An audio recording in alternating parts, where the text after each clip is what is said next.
C'est parti, bienvenue sur Bonne Réputation, le podcast où je décrypte les plus belles marques personnelles pour vous aider à construire la vôtre. Aujourd'hui, j'ai le plaisir d'accueillir Manon Tournant. Salut Manon. Salut, ravie d'être ici. Ravi aussi de te retrouver au micro, parce que tu étais venu au micro, mais quand le podcast s'appelait Work Explorations. Il y a 2 ans et demi, 3 ans, je crois. Il y a 2 ans et demi, 3 ans. Et donc là, on va parler d'un autre sujet. Je suis vraiment trop content qu'on fasse cet épisode depuis le temps qu'on en parle. Je pense que l'épisode va aider du monde. Okay. Parce que là, depuis, mon podcast a évolué. Il s'appelle Bonne Réputation. Il parle de personal branding et donc beaucoup de prise de parole, notamment sur les réseaux sociaux.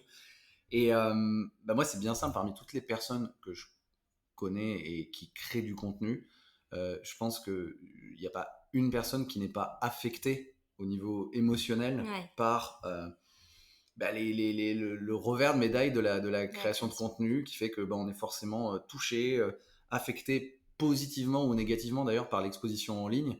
Et donc on parle de yo-yo émotionnel, on peut parler aussi d'addiction à la dopamine créée par les likes et tout ce que créent les algorithmes qui sont faits pour ça en fait des réseaux sociaux.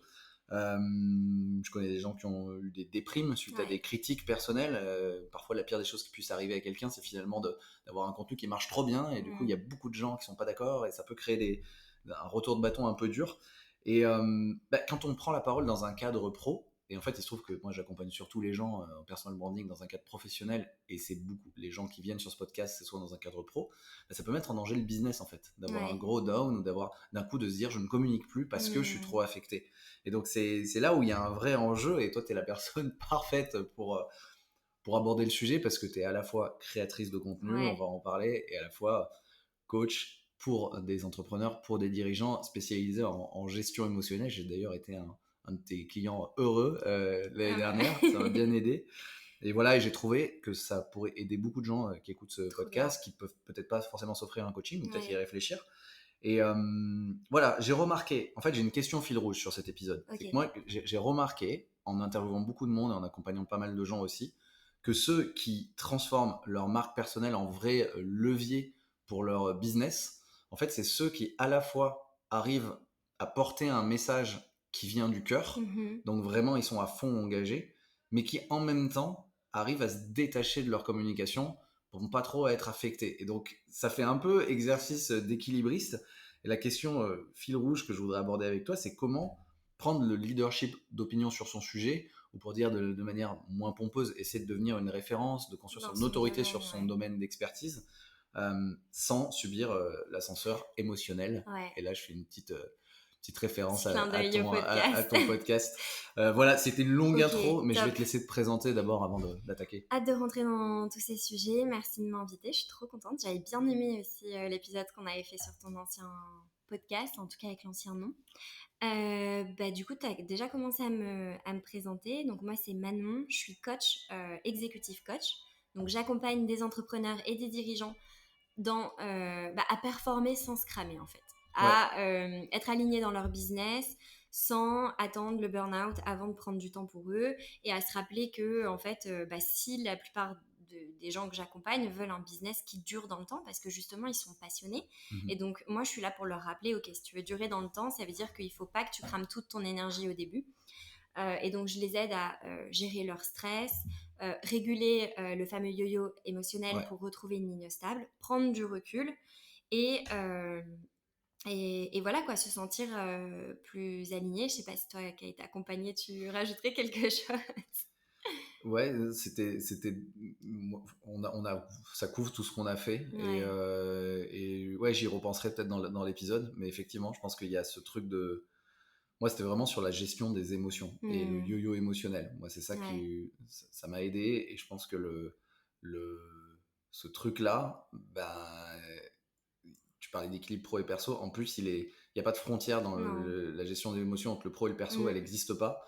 Et donc, moi, ce qui m'a bien aidé, c'est que même si je suis un professionnel et tu m'as accompagné dans le cadre professionnel, et en fait, on a parlé de choses perso, parce que le perso impacte le pro et inversement. Et donc, voilà, moi je pense que c'est là aussi où ça aide bien les gens, c'est essayer de digérer potentiellement ce qui peut se passer en perso pour pas que ça impacte le pro et inversement, quoi. Ouais, et de se rappeler qu'on n'est pas des robots avec des boutons on et off, encore moins quand on a notre compte, parce qu'il y a aussi effectivement la pression des réseaux, mais il peut y avoir aussi la pression de manque de visibilité financière, Ouais.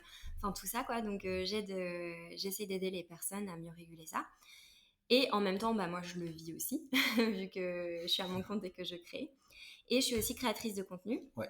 Donc j'ai mon podcast L'ascenseur émotionnel, je suis présente sur LinkedIn, c'est comme ça qu'on s'est rencontrés.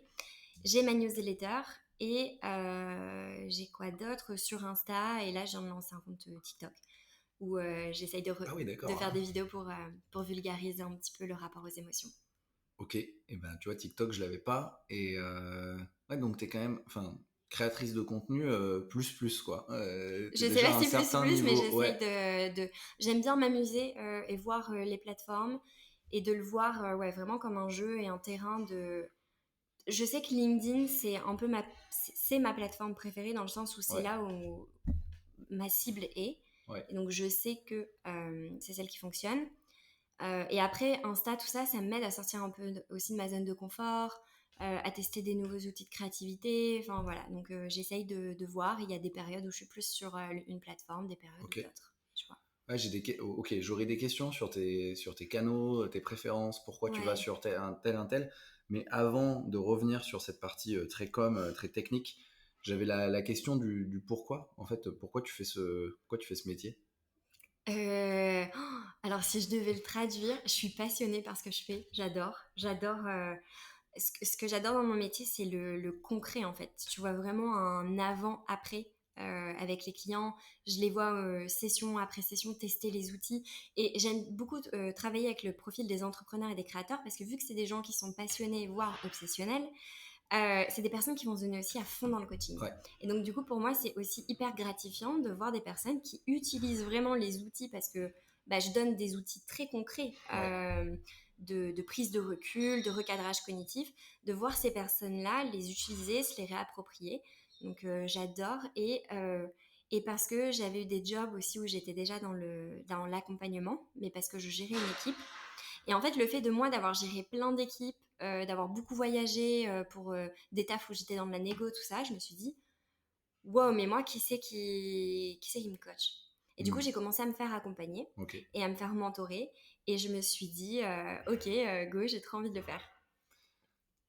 Tu mentionnes quelque chose, tu vois, tout à l'heure quand tu disais est-ce que j'ai tout dit quand tu te présentais. Moi, ce qui m'a bien aidé dans ton coaching, c'est que tu m'as aidé au-delà des émotions aussi dans la posture. En fait, tu m'as donné des outils qui m'ont permis de retravailler sur toute mon offre, puisque moi aussi je fais de Hmm, l'accompagnement, qui s'apparente plus à du consulting, mais l'accompagnement à cadrer, à beaucoup mieux cadrer hmm, pour être dans une posture où je me fais moins bouffer.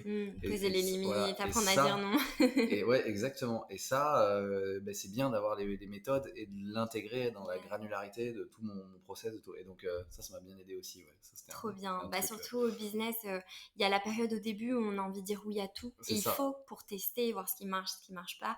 Et après, il y a un moment, si on continue de dire oui, on peut pas structurer. Ouais, c'est dire, il faut apprendre à dire non, à renoncer, mais Ouais. pour Ouais. mieux se protéger. Et bah, trop bien. On sent la passion, en tout cas, quand on parle. Toi, de manière générale, là, je t'ai posé la question très sur le métier, mais qu'est-ce qui te tient à cœur dans la vie? Qu'est-ce qui me tient à cœur dans la vie? Plein de choses. Alors, je dirais à égalité. Enfin, je sais pas s'il faut que je fasse un classement, mais ma liberté. Ok. Ma liberté, c'est très important depuis toujours, depuis le lycée. Enfin, j'en faisais qu'à ma tête, je séchais, mais c'était pas en rébellion, c'était juste pour moi être libre de faire mes choix. Je suis partie à l'étranger, dans mes tafs, j'ai toujours eu des jobs flexibles. Et là, en fait, bah, être à mon compte, ça, je peux traduire ce besoin de liberté, donc ça me tient beaucoup à cœur. Mais la liberté aussi mentale, tu vois, Ok. de pas subir une pression, de pas me comparer, de me sentir Hmm. libre par rapport à ça. Et mon entourage, c'est aussi ce qui me tient à cœur. Je rythme beaucoup de mes journées et beaucoup de ma vie, beaucoup de mon organisation autour des gens que j'aime. Mhm. Donc amour, famille, enfin voilà, tout. Et ça, du coup, ça vient combiner liberté et entourage, tu vois. Il y a plein de personnes, quand on fait notre planning, parce qu'on nous a appris ça comme ça, on cale le travail, Mhm. après on cale les courses, tout Ouais. ça, et après on cale le sport, et après on cale l'entourage quand on a le temps.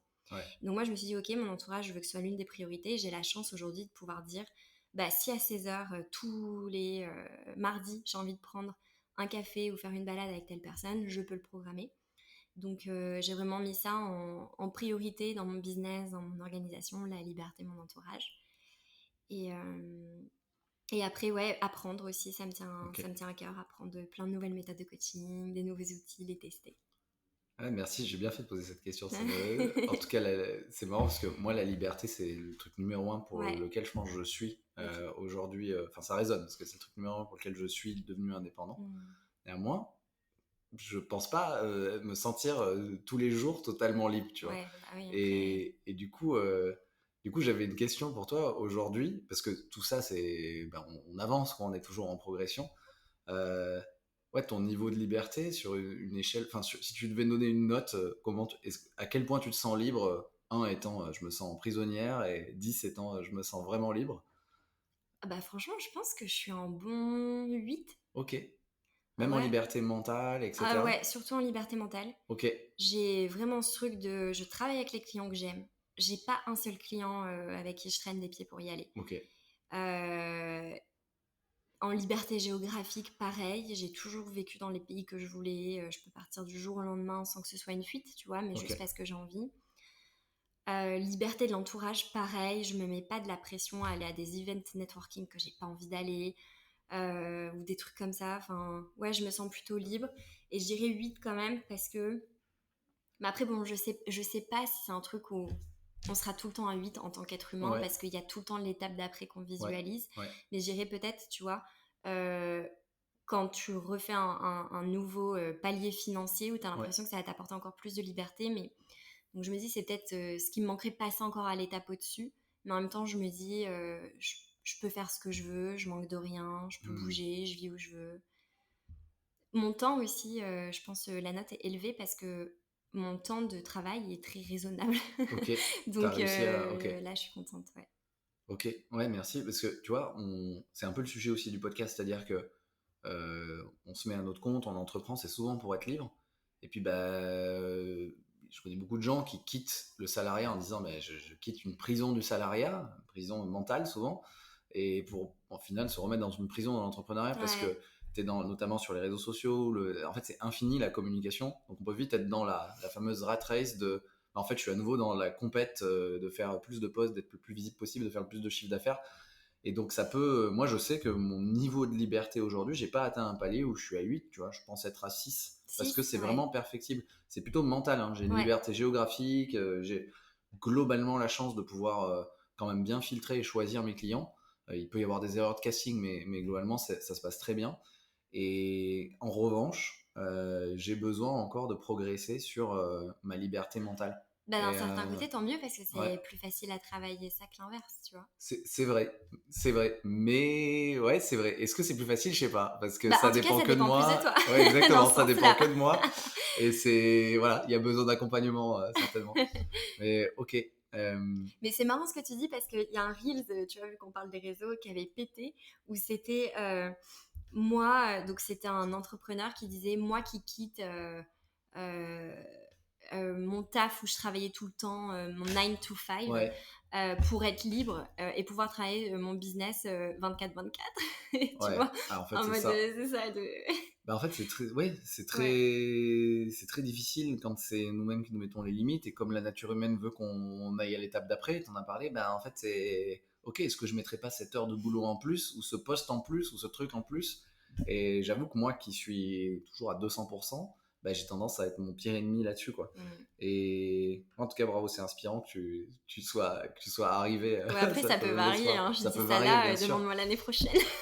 Tu seras peut-être en train d'aller à un autre palier où du coup tu as moins de Peut-être. liberté puis tu la regagnes en Ouais. sécurisant le palier. J'ai bien aimé aussi les relations parce que moi il y a une phrase que j'aime beaucoup de Esther Perel, je crois que c'est elle J'adore qui dit Esther Perel, ouais. voilà, la qualité de vos relations détermine la qualité de votre De vie. vie. Mm. Et c'est une phrase que je me rappelle souvent parce que en fait j'ai beau être conscient de l'entourage des clients, bah, parfois je me retrouve avec un truc où je me dis oula non ça va pas du tout. Et donc faire régulièrement Mm. ce petit point de est-ce que mes relations Trop bien que sont tu le fasses. porteuses, etc. C'est vraiment important. C'est cool en tout cas, ouais.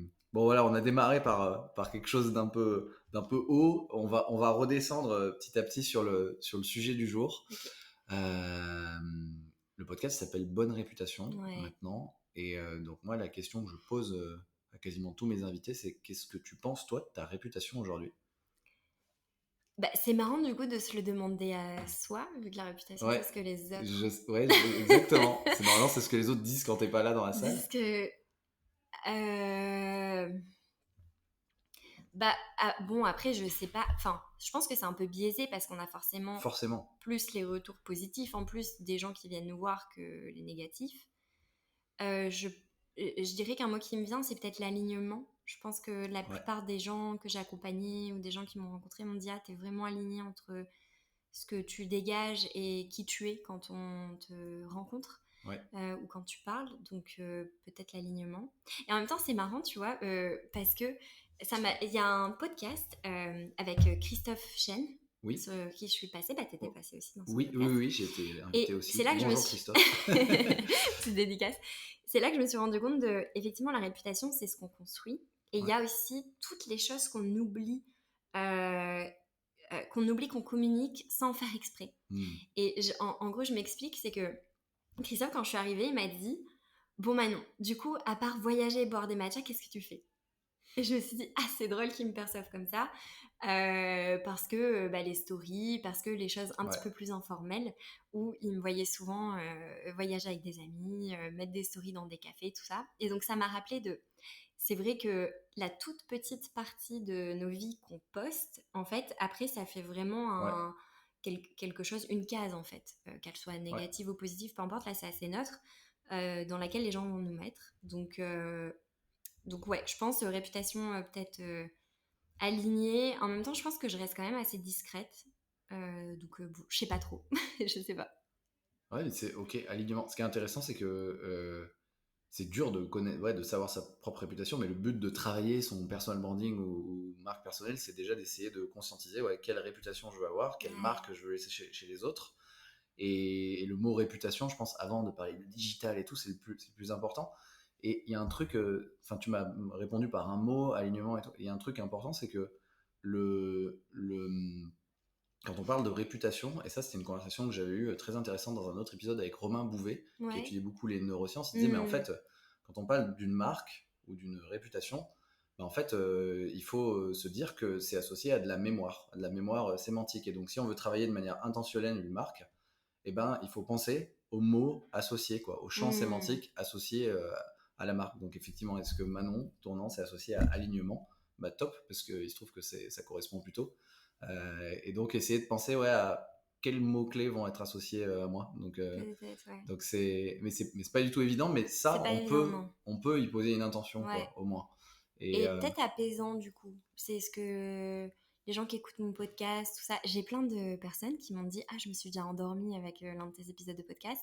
Mais prends-le pas mal en mode c'était chiant.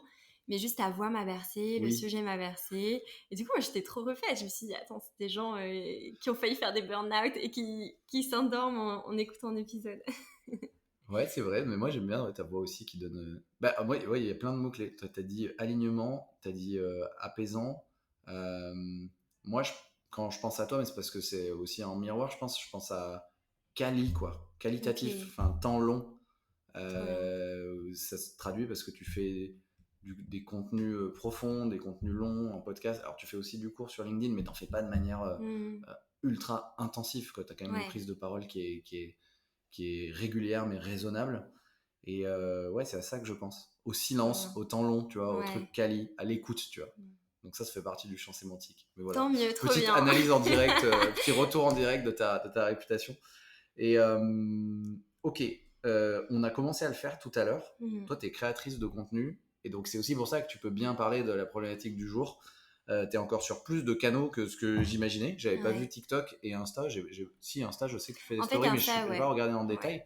Mais ce que je sais, c'est que tu as quand même sur LinkedIn, effectivement, une audience importante avec, je crois, 33 000 personnes ou 35 000. Ouais. Enfin, voilà, ça commence à être une vraie belle audience. Tu as une newsletter Mm. depuis un petit moment avec je crois, plus de 1000 personnes, quand même plus de 1000 Ouais, il y abonnés, a il me semble. 5000 personnes. 5000 personnes, ah oui, Ouais. je suis pas, même pas dans les clous. Ah mais oui, je sais pourquoi ça m'induit en erreur. C'est que je suis allé voir ta newsletter que Sur tu avais sur Substack. Substack Ouais, et j'ai tu as migré. changé Ouais. d'outil, c'est pour ça. Et tu as aussi un podcast, l'ascenseur émotionnel, depuis un petit moment. Ouais. Euh, enfin, si on fait le point sur ton audience en cumulé, du coup, On est à Je sais pas. combien? Enfin, 40, ouais, entre 40 et 45, 50 000, quoi. 50 000 peut-être. Sur des... Même si ça veut tout et rien dire, parce que les Ouais. abonnés LinkedIn, c'est pas comme des abonnés newsletter, Mm. mais ok. Et toi, donc du coup, tu as l'expérience de tous les canaux. Déjà, je me demandais, tu disais que tu préférais... Enfin, c'est quoi tes canaux préférés tout à l'heure? Tu disais que c'était LinkedIn, mais parce que c'est le canal qui te ramène du chiffre d'affaires et du business. Parce que moi, ce qui me surprend, c'est que Ouais. comme tu es quelqu'un qui aime bien les temps qualitatifs et le temps long, LinkedIn, c'est pas du tout ça, quoi. Ouais. C'est plutôt du temps court et de l'instantané. C'est vrai, mais en même temps, c'est de l'écriture. Ouais. Et j'aime bien écrire mes posts, j'aime bien y réfléchir, j'aime bien me dire comment je peux tourner cette phrase pour que ce soit plus beau ou plus pertinent. Quel message est-ce que j'ai envie que la personne... tu vois, je me demande tout le temps, quand la personne, elle finit de lire ce post, comment j'ai envie qu'elle se sente. C'est une bonne clé. Et du coup, l'écriture, j'aime bien l'écriture. Moi, j'ai tout commencé où on me voyait pas.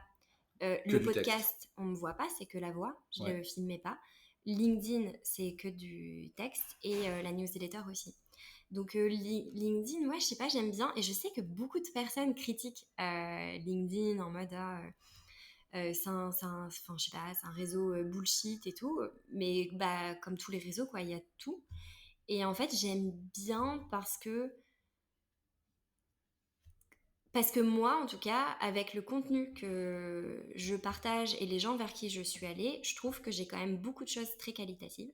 Ouais. Et que même si c'est des posts courts, ça m'a créé des connexions qui sont incroyables. Ouais. Autant avec des clients alignés qu'avec des amitiés que maintenant j'ai via LinkedIn, en fait, beaucoup plus que via Insta ou d'autres réseaux. Donc, je sais pas, je pense que c'est mon préféré pour après la connexion peut-être Ouais. que ça a créé suite au post.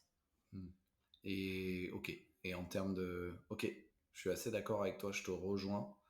Même si de mon côté, comme j'ai un podcast, je pense que ça reste quand même le podcast mon préféré. Ouais. Même si, d'un point de vue business, pour moi, le LinkedIn est plus efficace. Si je devais en garder qu'un, ben, aujourd'hui, à court terme, ce serait LinkedIn. Je pourrais pas m'en passer, mais quand même, mon rêve, ce serait que ça puisse marcher, par exemple, qu'avec un podcast. Quoi. Ouais. Après, c'est vrai que le podcast, je le mets un peu à part. Ouais. Enfin, tu vois, je mets LinkedIn, Insta, TikTok en format court. Ouais. Après, j'ai ma newsletter qui pour moi est différente. Ouais. Et après, j'ai le podcast en format long. Ouais. Donc pour moi, le podcast, c'est pas... Enfin, je sais pas comment... Alors que c'est un réseau, mais pour moi, c'est pas un réseau. Oui. Bah, c'est un canal, quoi, on va dire. C'est ma bulle. C'est ouais. un canal. Mais ok. Oui, c'est vrai que c'est pas arrangé pareil. Dans les contenu court, moi c'est ce que j'appelle le contenu de flux, c'est-à-dire c'est très court terme, ça donne de la visibilité à court terme, et podcast et newsletter c'est plutôt du contenu de stock, on l'écoute un an après, normalement c'est toujours... Et du coup le fait que ce soit en plus asynchrone, les gens peuvent... moi j'ai jamais eu un commentaire désagréable ou une critique sur un podcast ou une newsletter, alors que dans l'instantanéité des réseaux sociaux ça peut être aussi un peu plus violent parfois, et après il y a ce temps quali aussi, le podcast permet de passer des moments quali.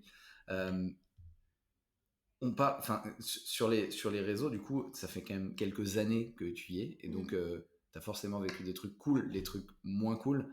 C'est quoi la meilleure et la pire chose qui te soit arrivée depuis que tu crées du contenu et que tu le publies sur les réseaux sociaux? Bah, la meilleure, je dirais les effets cumulés. Enfin, je sais pas si je peux dire une chose en particulier, mais les effets cumulés de tout ce que ça m'a apporté. En fait, je suis tellement reconnaissante d'être dans une génération où on peut avoir une connexion internet et se lancer sans avoir besoin de 10 000 contacts, de demander l'autorisation à je sais pas qui. Surtout en tant que femme, en fait, je me dis, wow, la liberté que ça m'a donné de pouvoir travailler avec qui je veux, sans plus devoir me prendre la tête ou me coltiner des managers misogynes et tout. Donc, je dirais le meilleur, c'est l'effet cumulé de me créer une vie sur mesure que j'aime. Dans le temps, dans les clients, enfin ouais, les rencontres que ça m'a... Je pense que ça a vraiment changé beaucoup dans ma vie au niveau des rencontres. Ouais. Donc ça, c'est le meilleur. Et le pire... Le pire... Alors pareil, je sais pas si j'ai une chose précise, mais je dirais que peut-être... même si je l'ai plus directement avec mes clients, parce que je choisis avec qui je travaille et du coup j'ai que des personnes respectueuses, le fait de publier sur les réseaux, ça te rappelle encore que t'es une femme. Tu vois, de cette différence dans le traitement entre les hommes et les femmes sur Internet. Et ça, je dirais que c'est le pire. Parce que, en fait, au final, tu vois que c'est un truc que tu peux pas te débarrasser, peu importe la sphère. Alors, c'est beaucoup moins qu'avant quand j'étais en entreprise, parce que du coup, c'est pas du face-à-face. Et voilà, si je veux bloquer la personne sur les réseaux, je peux la bloquer, alors que, bon, dans une boîte, tu peux pas bloquer quelqu'un. Donc, je dirais que ça reste le pire, en fait, la misogynie qui est encore présente. Ok. Et toi, t'en as sur LinkedIn, par exemple? Ok. J'en ai sur tous les réseaux. J'ai eu de tout, hein. Enfin, tu vois, des fois, j'en vis positivement, tu vois, mes amis j'ai des potes créateurs, ils envoient des newsletters, je les suis parce que voilà, j'aime bien ce qu'ils font. Et j'ai un ami la dernière fois qui a mis une update de lui à la fin de sa newsletter. Et il était en vacances, tout ça, donc il a mis une photo de lui où il était dans sa piscine, donc en maillot de bain. Ou d'autres potes qui, pareil, font quelque chose et le mettent et ils sont, je sais pas, en maillot de bain ou en t-shirt. Et je me suis dit, mais moi, je peux jamais faire ça, mettre une photo de moi, même si ça a un lien, même si en maillot de bain, parce qu'on va me dire, mais tu fais exprès pour gagner des abonnés, tu fais nan. Et du coup, en fait, tu vois, je le ressens dans autant la charge mentale que c'est de faire une vidéo et de dire, ok, ma tenue, je sais que quoi qu'il arrive, je vais me prendre un commentaire, même sur LinkedIn, tu vois, j'ai dû en bloquer, je me suis pris des messages de personnes qui ont vrillé, quoi. Et ok, à cause des photos. Ouais, toi, des tu mets photos. beaucoup de portraits de toi, finalement, et où t'es souriante, enfin, ok, et c'est rien que ça. Enfin, je t'ai jamais vu en maillot de bain sur LinkedIn, en tout cas. Bah, là, c'est on mort, est très hein. loin de ça. Non, mais ok, et même là, ok. Et non, une photo normale, tu vois. J'avais une photo où j'étais en débardeur, et il y a un mec qui a commenté, en plus qui a commenté, la photo en débardeur, c'est pour attirer des likes, tout ça. Et après, il m'a écrit en message privé. Après, les femmes, vous plaignez pas, en fait, si vous vous faites insulter. Enfin, culture du viol, tu vois, te plains pas si tu te fais insulter parce que t'es en débardeur. Et donc ça, c'est quand même assez régulier. Ou pareil, je trouve que par rapport à des hommes, on va beaucoup plus, peut-être moins en ce moment, parce que je pense que je suis plus assertive dans mes contenus, mais questionner ou venir m'expliquer dans un post un peu ce que je fais, quoi. Et mes amis créateurs hommes n'ont pas ça. Moins ça. C'est vrai. Non, c'est vrai. Y a pas... Donc, ça, je pense que c'est le pire, en fait, c'est que tu retrouves le meilleur et le pire des gens, quoi. Ouais, ça c'est très très vrai. Tu retrouves vraiment toute la palette avec les deux extrêmes qui sont presque un peu exacerbés. Autant dans le meilleur de tout de suite, c'est génial, ce que la personne tu la connais pas, tu dis c'est génial, vraiment, vous êtes un héros, machin. Enfin, j'exagère à peine. Parfois il y a des trucs où tu te dis mais attends, c'est bizarre sur un contenu. Et le pire, il y a de la haine sur un truc qui a rien à voir, quoi. Ça je comprends. Ça c'est vraiment polarisé, enfin c'est polarisant et tout est exagéré, je trouve. Et du coup, c'est la transition avec ma question suivante, c'est que comme tout est exagéré, je trouve, et exacerbé sur les réseaux sociaux, les émotions, si on ne sait pas gérer ça, si on s'y attend pas, on peut réagir à ça parce que c'est humain. C'est normal. Et je voulais un peu savoir quelle est la palette d'émotions que toi tu as pu traverser et que finalement tout créateur de contenu doit s'attendre à pouvoir traverser et gérer je pense qu'il y en sur a les plein, réseaux. Je vais donner un mélange de ma palette d'émotions et la palette que je peux voir chez les autres. Je pense qu'au tout début, quand on publie, il y a un peu... peut y avoir un sentiment de peur, de doute, de syndrome de l'imposteur, voilà, qui se gomme au fur et à mesure parce qu'on prend en confiance et qu'on a des retours et qu'on devient plus pertinent dans nos messages. Donc, je dirais ça. Il y a aussi des périodes avec plus d'excitation, de reconnaissance, d'énergie, parce que ça donne beaucoup d'élan, je trouve, de créer. Je trouve ça quand même super beau de dire on a une idée et on va essayer de la transformer, de la partager. Donc je trouve qu'il y a une palette d'émotions aussi, beaucoup de créativité, enfin quelque chose de ultra positif qui peut nous donner beaucoup d'élan dans nos business et rayonner aussi dans nos vies. Je pense qu'il y en a une aussi qu'il faut faire attention, c'est le côté un peu obsessionnel, la palette d'émotions de ruminer, être obsessionnel sur le contenu, mais aussi prendre ça très premier degré et un peu trop au sérieux. Tu vois, après, Enfin, je connais des gens, ils peuvent pas parler d'eux sans dire combien d'abonnés ils ont, tu vois. Ouais. Donc voilà, il y a aussi ce truc de...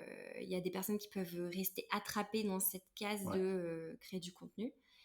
Et après, ouais, la palette d'émotions d'être en colère quand on a des retours injustes ou des choses comme ça. Moi, je pense qu'on les a un petit peu toutes. Hein. Et pour celles et ceux qui nous écoutent, est-ce que tu as des... Comme toi, t'es passé par là. Est-ce que pour les gérer, et je pense notamment aux trucs un peu plus... les trucs qui tirent plus vers le bas, quoi, qui sont... Comment tu gères par exemple la peur de te lancer? Enfin, toi, tu as dit le syndrome de l'imposteur se gomme un peu après, mais Ouais. il y a plein de gens qui ont toujours peur. Ouais. Comment Alors on fait? moi, si je me souviens du tout début, la première chose que j'ai fait quand je me suis lancée à mon compte, c'est pas un business plan quoi, c'est de me dire je vais bien m'entourer.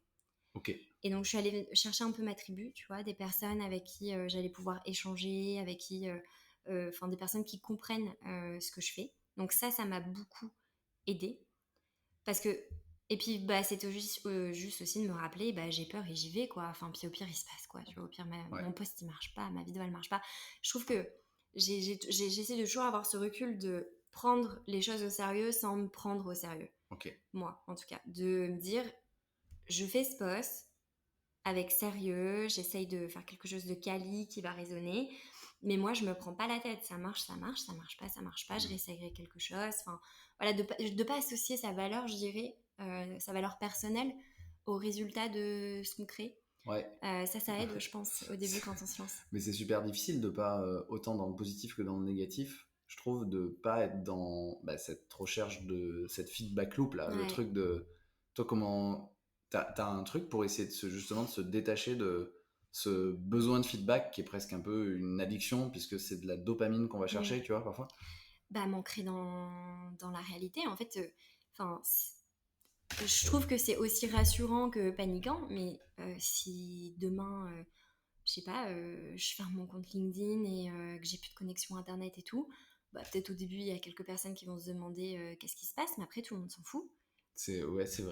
En fait, pareil quand on a un buzz ou quoi, nous on est là, on a plein de likes, machin, on croit que c'est important, oui c'est important dans notre vie, mais les gens ils ont passé quelques secondes sur notre truc, ils ont donné un like, avec les effets cumulés on en a plein, donc nous on a l'impression que c'est un truc de fou, mais en fait dans la vie des gens, c'est pareil, on passe quelques secondes, quelques minutes, bon peut-être un peu plus avec les formats longs comme le podcast, mais du coup ouais pour rester détaché c'est de me rappeler, ça peut aider et en même temps c'est pas si important que ça. Quand j'éteins mon téléphone, entre guillemets, hein, ça n'existe plus. Ouais. Qui sont les personnes avec qui je passe du temps? Qui sont les personnes que j'appelle quand je vais pas bien? Qui est là, ancré, qui a mon numéro de téléphone direct? Ça m'aide pas mal, tu vois. Ok. Ouais, toi, c'est l'entourage et le fait de se rappeler que c'est. Enfin, de se détacher de ces contenus et de dire, en fait, une fois que je l'ai fait, ça ne m'appartient presque plus. Ouais. C'est comme ça. Et ok, moi, il y a un truc qui m'aide aussi, c'est de penser toujours next. C'est-à-dire, en fait, l'idée d'être dans un. De se dire que le contenu, la création de contenu, c'est sur du long terme. Et de se dire, je suis dans un rythme pérenne, long terme, c'est de se dire, si lui, il marche pas, c'est pas grave, il y a le prochain après qui arrive, quoi. Et je pense que ça aide aussi finalement, c'est un des trucs, c'est difficile d'être régulier, mais c'est un des trucs qui aide. Oui. Parce que j'ai remarqué, moi, ça fait des vagues en fait. Il y a des moments où ça marche un peu moins bien, si je regarde les stats et tout, puis des moments ça remonte, tiens, c'est un temps fort, et tout. Et en fait, quand je prends du recul, ça fait des vagues, puis globalement, ça monte quand même. Donc, moi, ça me rassure de me dire ça. Ouais, c'est une bonne technique aussi. Ouais. On dit toujours, après un creux de vague, il y a toujours un haut de vague qui arrive et ça arrive, quoi. C'est fluctuant, c'est vivant, quoi. Et ok, et le truc, effectivement, qui est intéressant, c'est que toi, tu as parlé de l'entourage, et en fait, j'ai constaté quelque chose, c'est que le fait de créer du contenu, c'est sympa, mais la corollaire, c'est que on va le distribuer sur des réseaux sociaux, et la surexposition, et notamment le fait d'avoir en direct des critiques, des waouh, des machins, ça peut créer un certain sentiment d'isolement, parce qu'on est les seuls, ce que tu disais dans la vie des gens, c'est 3 minutes, mais on est les seuls à vivre ce qu'on vit. Et toi, ton remède anti-solitude, c'est quoi? C'est-à-dire que les personnes, enfin j'ai bien compris que tu étais entouré, mais c'est des personnes dans le pro ou dans le perso, où tu as séparé les deux? Comment tu as fait?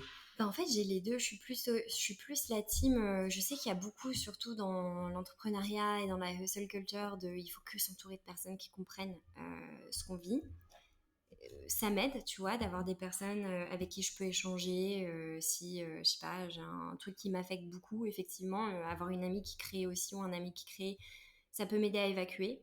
Et en même temps, tu vois, j'aime bien cet équilibre de, ouais, ok, je sais pas, j'ai peut-être appelé mon ami Antoine ou Maud pour dire, bon, bah, il s'est passé ça sur les réseaux, qu'est-ce que vous en pensez, qu'est-ce que je peux faire, enfin voilà, et on évacue ensemble. Et en même temps, me dire, je sais pas, peut-être que le lendemain, je vais voir une amie qui en a rien à caler des Ouais, réseaux ça fait du sociaux, bien aussi. Ouais.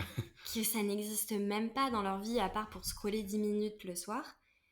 Pareil, ça me fait du bien aussi de me rappeler, ouais, c'est pas la vie, quoi. Enfin, il n'y a pas que ça.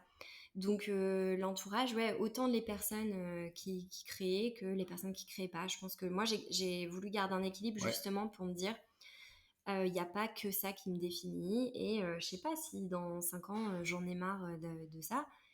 Bah, est-ce que du coup je perds tout mon entourage? Est-ce que je perds toute la valeur? Je veux pas avoir une vie qui soit définie juste par une chose que je fais en fait. Et je veux garder ce recul de les réseaux, c'est un outil qui me permet de communiquer, transmettre et vivre de ma passion. Et c'est pas la finalité en soi. Ouais. Mm. Et t'arrives à... T'as un plan pour essayer de te libérer de la dépendance des réseaux sociaux? Moi, par exemple, aujourd'hui, il faudrait pas que LinkedIn coupe mon compte, quoi. Ouais. Donc, mon rêve, c'est de grossir ma newsletter et mon podcast pour que presque... Mon rêve, ce serait de ne dépendre que de canaux, si on appelle pas ça des réseaux, mais qui sont un peu asynchrones. C'est du temps long. Finalement, la distribution, elle se fait, je le programme et... Mais bon, je sais pas encore, quoi. Ouais. Bah, en fait, j'avais eu cette réflexion où je me suis dit ça donne beaucoup d'incertitude et d'instabilité, justement ce que tu dis de dépendre des Ouais. réseaux pour les leads en fait, pour les clients. Bah ouais. Et, et je me suis dit, mon frère m'a obligée à commencer à prospecter. Et il m'a dit justement, c'est bien, tu vas sentir que tu as plus de pouvoir, tu peux choisir les personnes avec qui tu peux travailler, fais une liste des gens avec qui tu as envie de travailler, envoie-leur un message.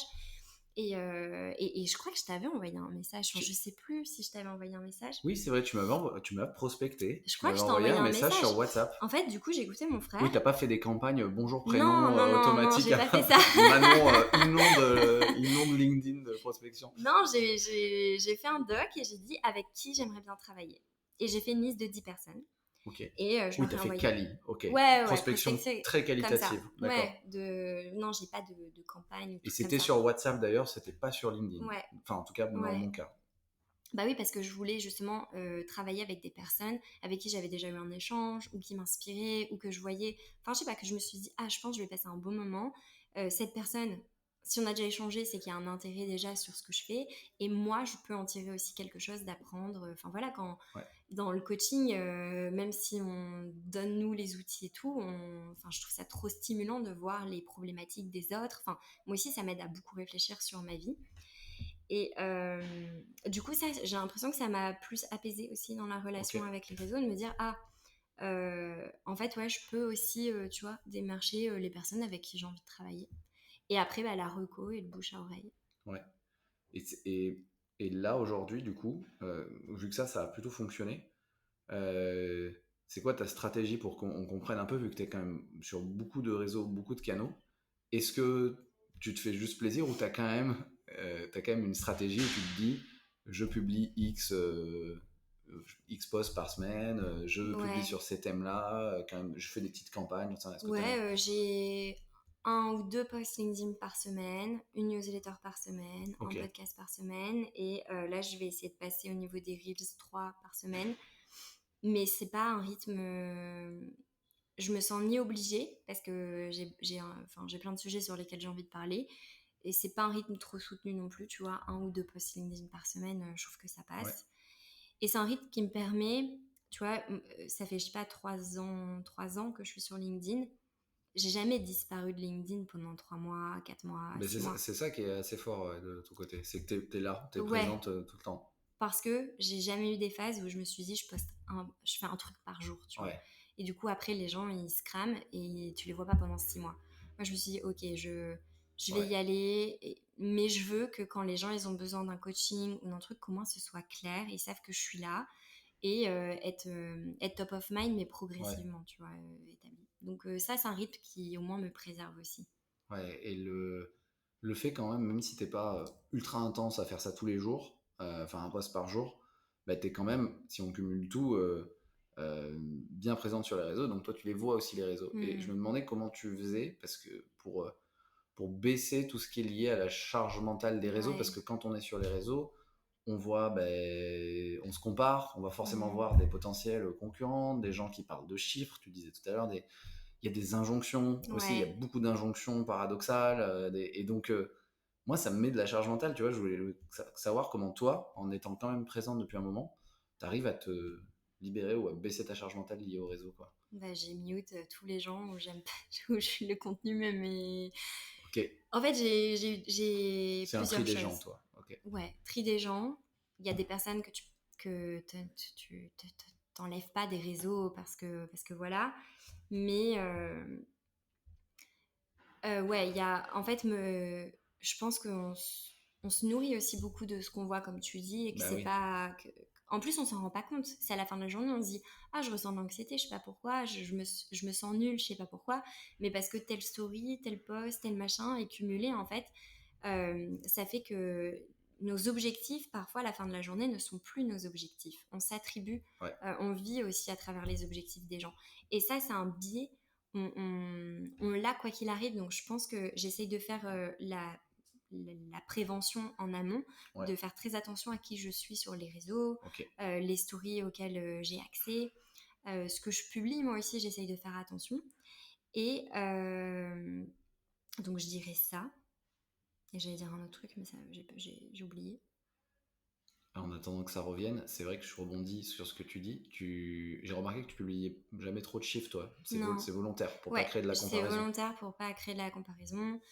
Aussi pour plein d'autres raisons. Je pense qu'il y a des personnes. En fait, c'est mon avis, c'était si je parle d'argent, il faut que j'explique aussi aux gens comment ils peuvent faire, ou que ce soit dans un but de pouvoir inspirer ou éduquer et en fait j'aime pas faire ça et ça m'intéresse pas. Donc j'ai dit je préfère rien mettre et puis bon bah il y a des personnes qui parlent d'argent et en même temps expliquent comment y arriver, donc je trouve ça utile, tu vois.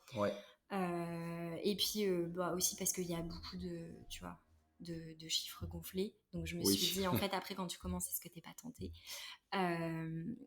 donc je sais pas, ouais, de faire attention à qui je suis. Et ah oui, et si la stratégie aussi que j'ai pour justement pas trop me comparer sur les réseaux, c'est que j'aime bien suivre des personnes qui m'inspirent. Par exemple, Esther Perel, tu vois. C'est l'une de mes inspirations. Esther Perel, Brené Brown, Dr. Julie Smith. C'est des personnes pour moi qui sont à des niveaux beaucoup plus hauts, tu vois. C'est des américaines, elles sont établies, conférencières. Voilà. Donc ça, c'est mon inspiration. Et par contre, entre moi et mon inspiration, j'aime bien toujours prendre une personne qui est une step au-dessus de moi, ou deux max, tu vois, pour rester quand même ancré dans la réalité, que ça me décourage pas, et que je me dise pas, purée, c'est tellement loin, j'y arriverai jamais. Et du coup, de prendre une personne, une step ou deux, qui documente ou qui en parle, en tant que coach ou sur d'autres business, tu vois. C'est pas évident à trouver ça. Non, c'est un vrai travail sur lequel il faut se poser, quoi. Ok. Toi, tu as réussi, du coup, à trouver un peu une des liste secrète US, Ok. Ok, intéressant. Ça, c'est un bon truc, c'est vrai. Parce que soit il y a les mêmes, les concurrents, soit il y a très haut. Mais c'est dur de se dire, ah, lui ou elle, il est deux steps au-dessus et c'est un bon... Il ouvre la voie, quoi. Ok, intéressant. Et Ah, j'avais une question aussi, mais qui est partie. Bon, elle reviendra. Mettons que malgré tout ça, tu es quand même affecté par un truc que tu vois, etc.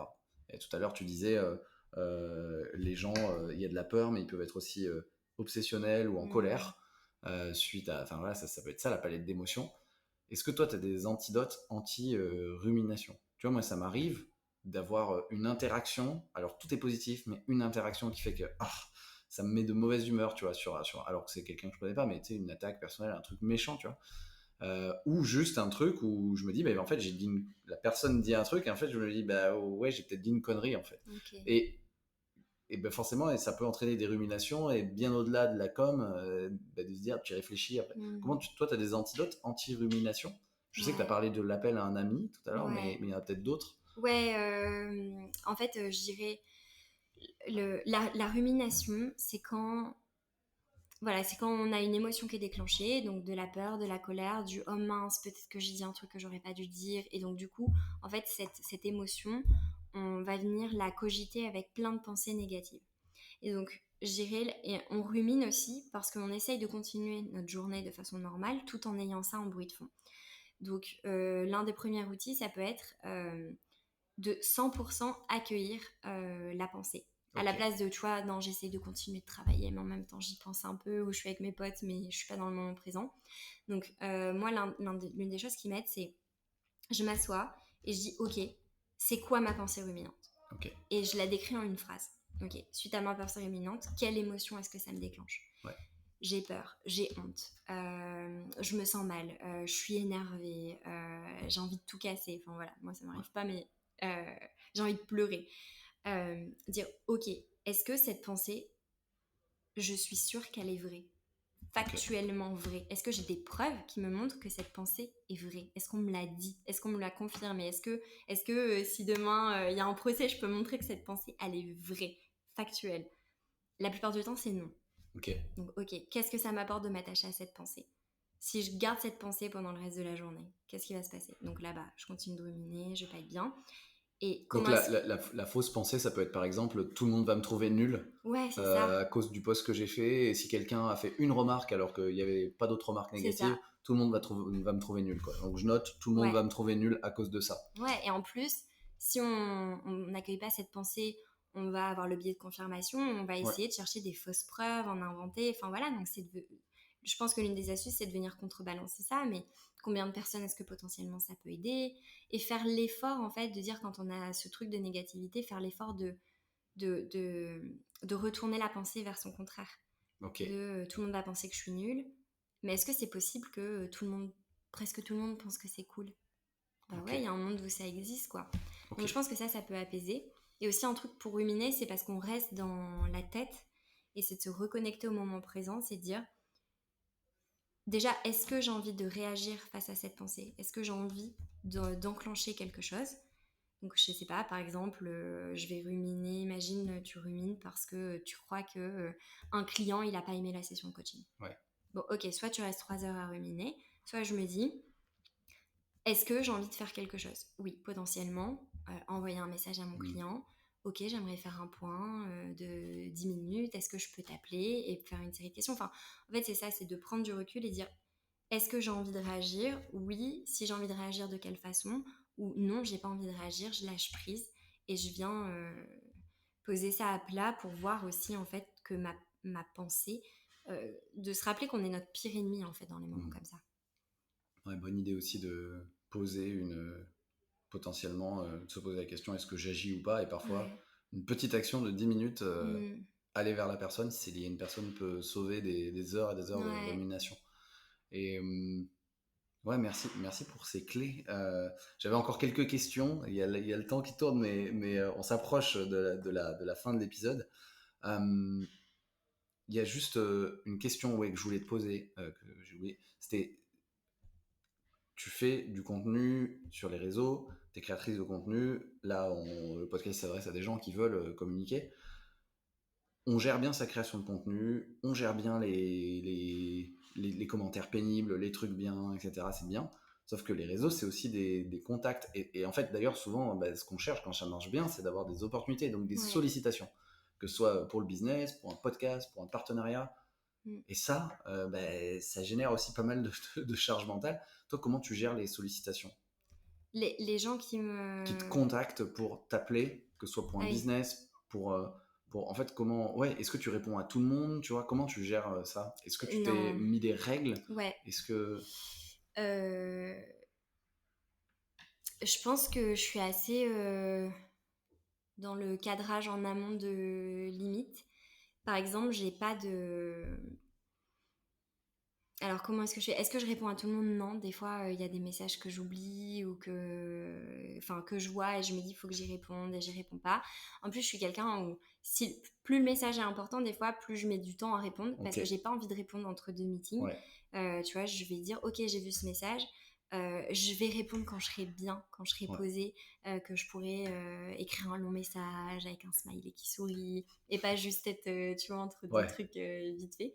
Donc déjà, je dirais que je m'oblige pas à répondre dans la seconde, et encore moins quand c'est important. Et c'est marrant parce que des fois, ça donne l'effet inverse aux ouais, personnes de ah, on nous répond pas parce que la personne s'en fout, alors que par exemple, moi, c'est pour ça, tu vois, le truc de ruminer, alors que moi, dans mon cas, des fois, je réponds pas parce que justement, c'est important et que je vais avoir le temps.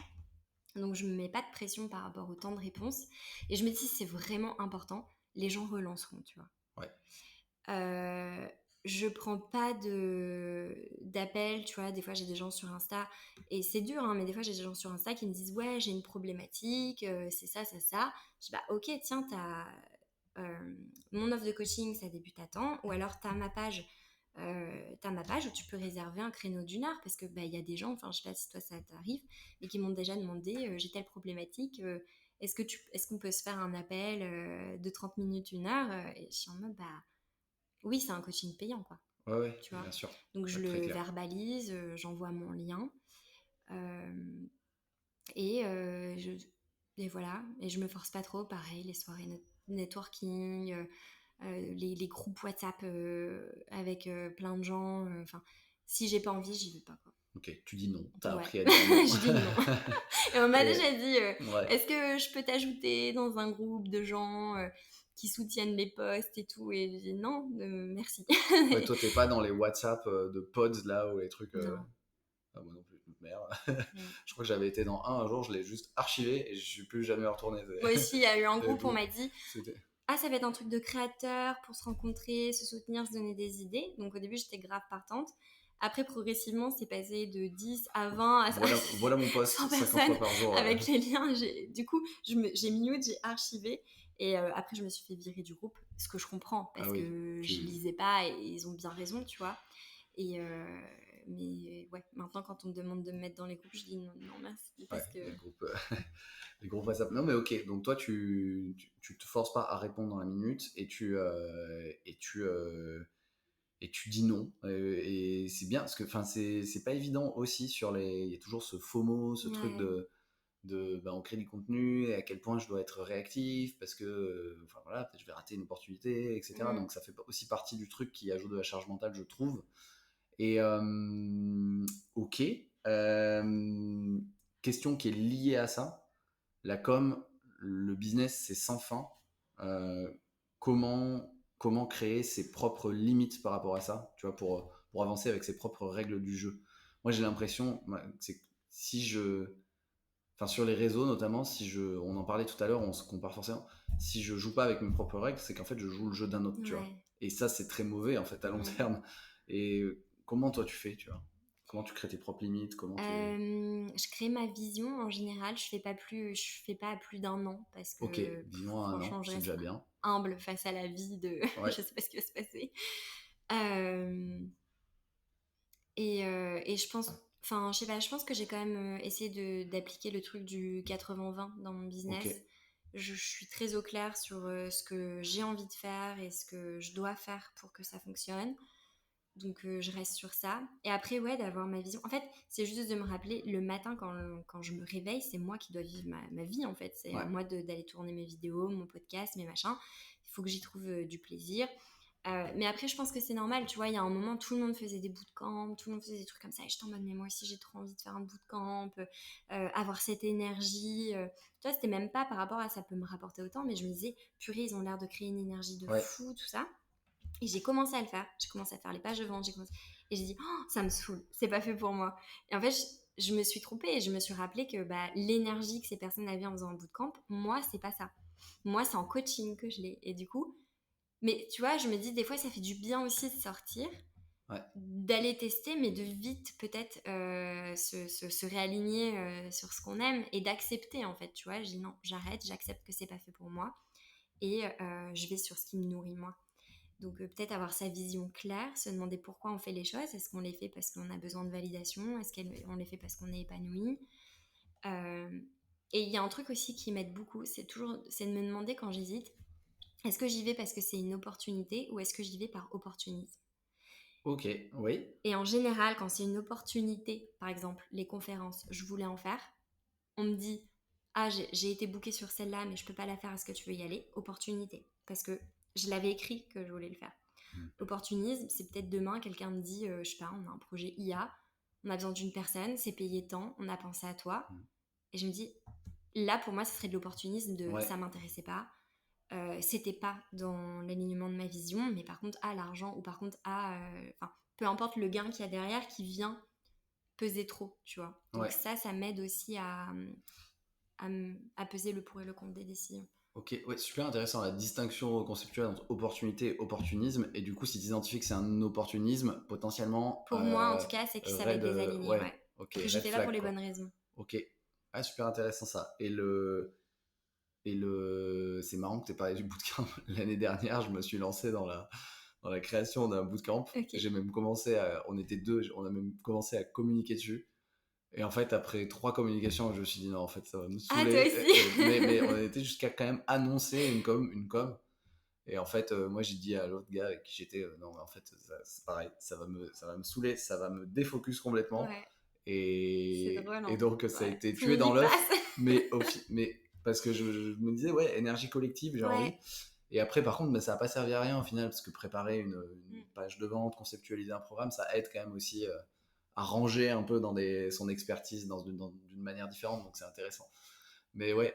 Ouais, et il y a des personnalités qui sont C'était. faites pour ça, qui sont trop fortes en bootcamp et tout. Enfin, tu vois, moi j'ai une amie coach, elle fonctionne qu'avec des cohortes de Ok. coaching, tout ça, Ouais, c'est et son elle format, quoi. adore, et elle a trop raison de faire ça, elle est trop forte. Et elle aime pas les one-on-one comme moi je fais, tu vois. Ok. Elle, ça l'épuise, donc je me dis, bon, bah c'est juste chacun son format, quoi. Ouais, chacun son truc. Mais toi, justement, t'es coach professionnel. Ouais. Et j'avais une question pour quasiment clore l'épisode. C'est quoi ta question préférée en tant que coach? Parce que le métier, c'est quand même de poser les bonnes questions, quoi. J'en ai plein, hein. Je sais pas s'il y en a une. Non, j'en ai beaucoup, hein. Une question préférée.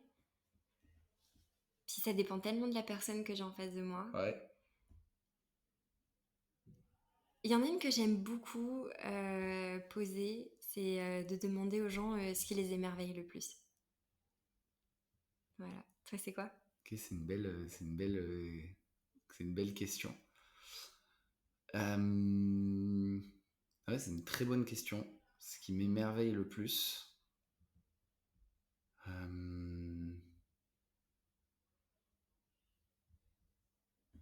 Moi, c'est une question qui mérite presque réflexion, quoi. Mm. J'ai pas un truc d'un coup qui me dit ah bah oui, c'est ça. Euh,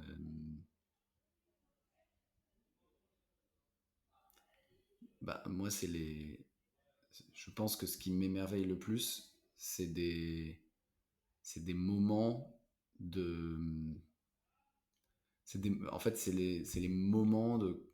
En fait, c'est pas lié à des objets ou à des choses, c'est des moments de connexion intense, totale, en fait. C'est arriver parfois, et ça arrive pas si souvent, hein, parfois, il y a des moments dans ma vie où il y avait les bonnes personnes, le bon moment, les bonnes conditions qui fait que c'est presque euphorique, quoi. Tu vis un moment Ouais. incroyable. Mm. Ça peut se.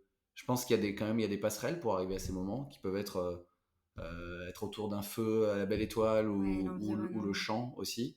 Être en train de chanter, etc. Et je pense qu'il y a des passerelles pour être dans presque ces états modifiés où tu es vraiment pleinement là et avec les gens et tout est connecté. Et ça, je pense que c'est le truc qui m'émerveille le plus. Et c'est des moments qui sont rares et donc géniaux et qui rappellent qu'il y a besoin de pas grand chose en fait pour être. Ouais, trop bien. Voilà, je pense que c'est ça, en réfléchissant un peu. Et sinon, c'est ma petite fille. Bah évidemment, t'es Voilà. gaga. Voilà, c'est ça. Ça, c'est la deuxième. C'est la deuxième réponse en ce moment. C'est Louisa. Ouais, c'est une bonne question. Ouais, je l'aime bien parce que quand les gens en parlent, tu vois, ils ont les yeux qui pétillent, tu vois que tu vas chercher Bah ouais. dans des souvenirs, tout ça. Et en général, en coaching ou en podcast, c'est une question aussi qui est refaire prendre du recul et ces moments d'émerveillement, quand est-ce que la dernière fois que tu les as vécus ou est-ce que tu en as assez dans ta vie, même si des fois on peut pas toujours les provoquer parce qu'il y a du spontané, on peut créer de l'espace qui vont faire que ça peut arriver, tu vois. Ouais. Donc j'aime bien cette question. Elle est cool. Et ouais, elle se rattache au pourquoi, et donc moi c'est comme c'est la connexion, et ben c'est important de créer de la connexion dans ma vie et dans les moments pro, comme on fait là en podcast en fait, tu vois. Et même si ce serait top d'en faire un autour d'un feu avec des tambours, etc. Je sais pas si on entendrait grand chose, mais ouais, merci pour la question. Le dernière petite question, c'est que tu as cité plusieurs personnes et j'aime bien demander, toi, qu'est-ce qui t'inspire? Est-ce que tu as un livre, un TED Talk ou une personne à suivre qui t'inspire, qu'on peut aller voir? Je pense que pour les créateurs de contenu, en tout cas pour ton audience, une ressource qui pourrait aider, c'est Pourquoi personne ne me l'avait dit du docteur Julie Smith. Ok. Je sais pas s'il existe en version française. C'est Why Nobody Told Me This. Et c'est plein d'outils anti-rumination, gestion émotionnelle, gestion dans le taf, tout ça, qui est pas mal. Et j'aime bien parce que c'est très bien storytellé. Et en même temps, à chaque fois, il y a un outil pratique de recadrage cognitif, de gestion émotionnelle ou de respiration qu'on peut utiliser. Donc ça, c'est pas mal, je pense, en tout cas en lien avec le sujet. Merci beaucoup. Je connaissais pas Dr. Je t'enverrai Julie Smith. Autant Brené Brown et Esther Perel, je connais bien, mais pas Julie Smith.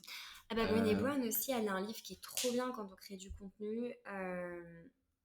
Et c'est celui sur dealer avec la honte. Ok. Avec la honte et la vulnérabilité. Celui-ci, il est pas mal parce que ça aide à pacifier un peu le rapport qu'on a avec nos émotions et avec cette peur en fait de se ridiculiser ou de se vautrer en public. Donc ça, c'est pas mal aussi. Merci beaucoup pour les recos. Quel est le meilleur moyen de te suivre, de te joindre, de t'envoyer un petit feedback, un petit message suite à l'écoute de ce podcast ou de bosser avec toi aussi? Alors, pour bosser avec moi, ça sera plus sur LinkedIn. Ok. Sur LinkedIn où il y a mon lien Calendly où on peut m'envoyer un message directement. Là, je suis beaucoup plus réactive. Après, sur ma newsletter, je pense que là, c'est pour tout ce qui est outils que j'essaye de partager toutes les semaines. On peut la trouver où, ta newsletter? Sur mon LinkedIn. Sur ton LinkedIn, elle est ok. Ouais. Et sinon, sur Insta, où là, je partage plus des trucs un peu spontanés, mais avec des outils. Ok. Donc, LinkedIn, je dirais principalement. Ok, c'est là où tu es la plus réactive. Ouais. Super, merci beaucoup à toi. Merci à celles et ceux qui sont encore là, qui nous écoutent. J'espère que ça vous a plu. Merci pour tes questions, moi j'ai adoré. Merci à toi. Ouais, c'est vrai, ça a été. Ouais. Bon, trop cool. C'est trop bien de faire ce podcast sur un setup live avec. On a tenté de filmer. Je sais pas si on mettra la vidéo. Salut les gens. Merci beaucoup en tout cas. Merci à toi. C'était super, à la fois apaisant et à la fois motivant pour se mettre ses limites et avancer trop bien. Avec que puissance et douceur, tu vois. Voilà, un mélange de puissance et de douceur. Merci beaucoup, Manon. Merci. Top.